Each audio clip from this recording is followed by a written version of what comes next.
Hey everybody, welcome to this week's version of the Science of Golf Performance YouTube show, podcast, etc. My name is Bobby, and you might have seen me on some other videos talking about how to fix your back pain, shoulder pain, neck pain, things like that. That's me with my physical therapy hat on, but now I'm going to put my other hat on of things I do at Par for Success, and that's directing the research that we do here. So our big goal at Par for Success is to help as many golfers that we can reach not only play better golf, swing the club faster, but we want you to do it without pain. So all of our research is geared towards understanding what goes into a fast, successful, and pain-free swing. So a lot of people are talking about what Bryson has been doing and his little experiment, so to speak, to hit the ball further. Now, it's obviously been successful for him with 4 top 10 finishes, including a win at the latest US Open, where I would say he dominated everybody, being the only player under par. Now, one of the biggest parts of this experiment is that Bryson's put on a lot of weight. So he's currently sitting at about 230 to 240 pounds, and he's hoping to gain a little bit more. And we've been getting a ton of questions about this, not only from a PT perspective, right? Is this healthy for my joints and my muscles? And to a performance perspective, right? How much is this actually going to help out my golf game? So what I did was I actually looked back through a lot of testing data that we did, and we found some pretty interesting stuff, which I'm going to share a little bit with you right now. Now, we're obviously going to look further into this with all the golfers, both the juniors and the adults that we work with, to see exactly what we can do to help people out. But here's just a taste of what we found to start. So one of the ways that we assess golfers when they're here in our facility is with a piece of equipment called the K-Vest. If you haven't experienced a K-Vest assessment before, whether that's with a swing instructor or your physical fitness provider for golf, I would really recommend trying to get one. The K-Vest can show a lot of interesting information that would be really difficult to break down even with a lot of high-speed cameras. The basics of the K-Vest is that it's 4 sensors that you put on your body. You take some golf swings, usually you do testing with a driver, and you see basically what your body does during the swing. So one of the things you can look at is the kinematic sequence of your swing, which is very important and something that we're looking into. But you can also see how fast your body is moving when you produce a certain club head speed. If you have something like a TrackMan or a Flight Scope, a launch monitor that can show you what your club head speed is, you can not only see what your body is doing, but you can see what the result was. So one of the things we've looked at is trying to compare different golfers with different club head speeds and figuring out what makes these people different. Similarly, we're looking at what makes one person different, say, back in January, all the way till now, right? If they started at a certain speed, we've gone through a training program to improve their flexibility, to improve their strength, improve their power, all things that we've talked about in a lot of our videos. We want to make sure that we're getting results, right? That's part of why we do all the research we do, is because we want to be able to guarantee the process that we give to people. So one of the interesting things that we found is looking specifically at hip speeds with individuals. Now I'm going to give you a little bit of a quiz, and that's why I have the whiteboard here.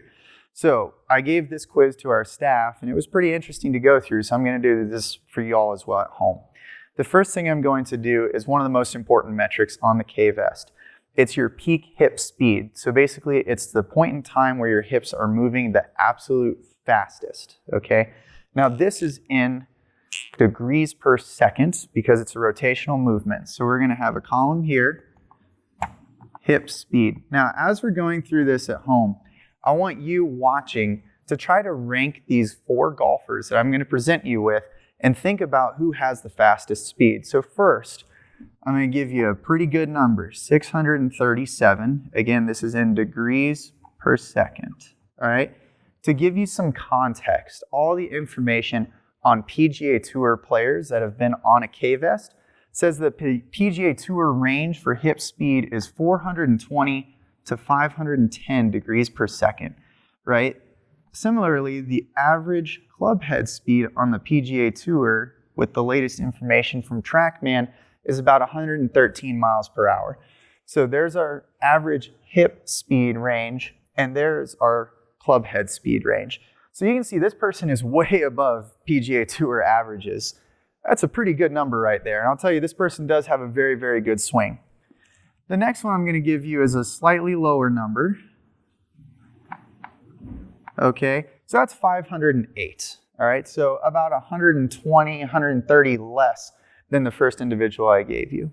The next one I'm going to do is even slightly lower number, and I'll give you the lowest of the 4.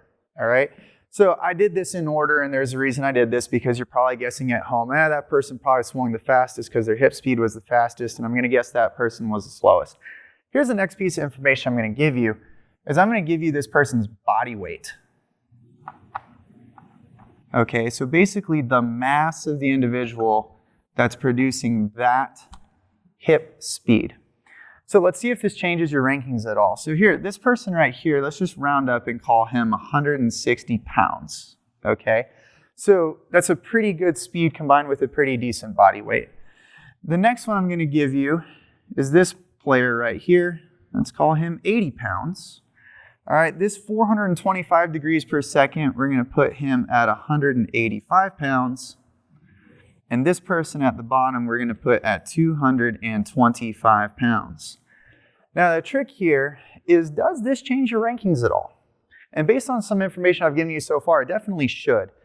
The next thing I'm going to do in this middle column, I'm just going to erase this here, is we're going to combine the two, and we're going to actually look at what the club head speeds were for these athletes during these swings. So right here, this athlete, 160 pounds, 637 degrees per second, he produced a club head speed of 113 miles per hour, so right at about PGA Tour average. All right. This guy here, he's actually one of our junior golfers, right, as by the 80 pounds. He actually produced a club head speed of 78.6 miles per hour.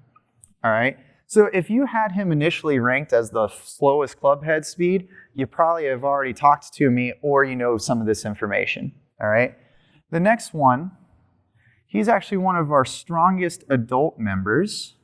Oh, my bad. He's actually at 108 miles per hour. Now here's the trick here. This last one, you probably ranked them slowest at first, but maybe you changed your mind when you saw that body weight, right? You definitely thought that person was up there because those hip speeds are pretty much off the charts. They're fantastic, and we've got a decent body weight.